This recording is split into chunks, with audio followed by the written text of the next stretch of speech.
Легенда пра паходжанне. На хмурным і золкім лютаўскім досвітку нам у дзверы пастукаў Марат, сын шаўца Міколы, прагавіты да чытання падлетак. Пераступіў парог, пазуха ў яго падазрона адтапырвалася.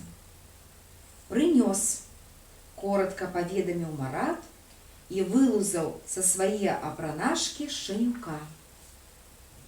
Шэры пушысты камячок скаціўся з хлопцавых рук на падлогу, паціснуў хвосцік, быў памкнуўся падбегчы і не змог.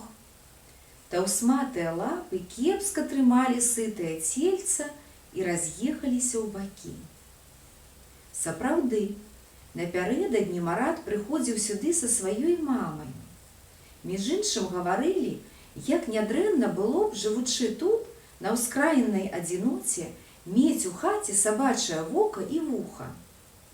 Хлопец запомніў і, не марудзячы, выстараўся жаданага.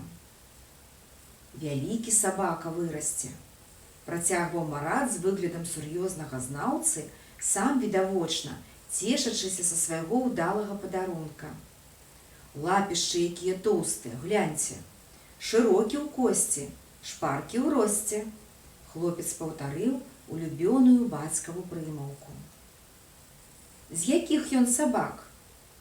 «Сын англійскага дога і нямецкай аўчаркі».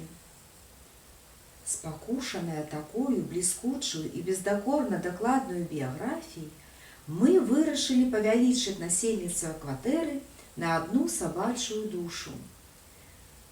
Балазе дадатковай плошчы для прапіскі не патрабавалася. У нагрэтую шчанюком Маратаву за пазуху перайшла кніжка пра Шэрлака Холмса. Яна даўно пасміхалася хлопцу з мае паліцы.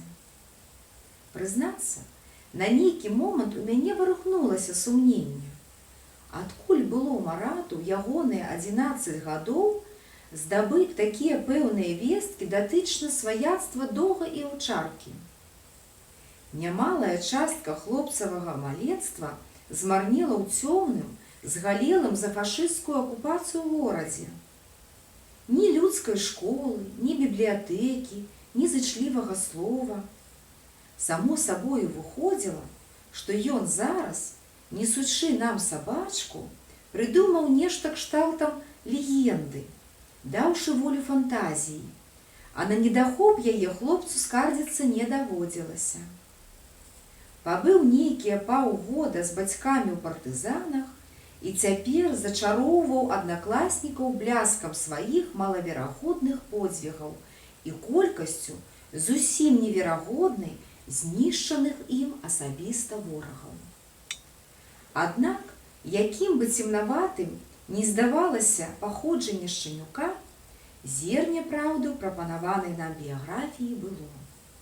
Цераз год з шаравата-рудога камячка поўсці на таўсматых лапах вылюдзіў дужы, ростам з дога, пёс са звычайнай для гэтай пароды моцнай і шырокай грудзінай.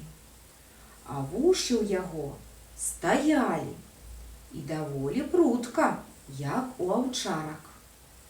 Такім чынам былі ўсе падставы, не саромеючыся, пераказваць Маратаву легенду нават перад заўзятымі паляўнічымі, уласнікамі бясспрэчна чыстакроўных сабак.